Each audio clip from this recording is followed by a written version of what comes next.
H1B వీసాలకు $1,00,000 దరఖాస్తు రుసుము ఉత్తర్వులపై America అధ్యక్షుడు డొనాల్డ్ ట్రంప్ సంతకం చేయడం హాట్ టాపిక్ గా మారింది. దీనిపై ఏఐఎంఐఎం చీఫ్ అసదుద్దీన్ ఓవైసీ శనివారం నాడు స్పందించారు. ట్రంప్ ప్రభుత్వ H1B వీసా సిస్టమ్ దేశవ్యాప్తంగా ప్రకంపనలు సృష్టిస్తోందని, ముఖ్యంగా లబ్ధిదారులు గణనీయంగా ఉన్న తెలంగాణ, ఆంధ్రప్రదేశ్లో ఈ ప్రభావం ఉంటుందని సామాజిక మాధ్యమం ఎక్స్ లో పేర్కొన్నారు.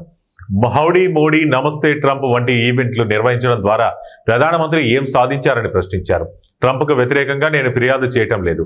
ఆయన ఏం చేయాలనుకున్నారో అది చేశారు. నేను ప్రభుత్వాన్ని ప్రశ్నించదలుచుకున్నాను.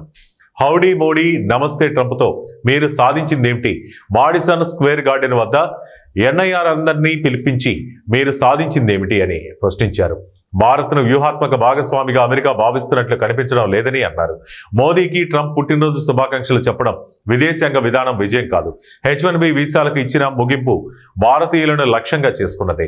ఇండియాతో సంబంధాలను ప్రమాదంలోకి అమెరికా నెట్టేసిందనడానికి, మనకు వ్యూహాత్మకంగా ఏమాత్రం విలువనివ్వడం లేదనడానికి ఇది నిదర్శనం.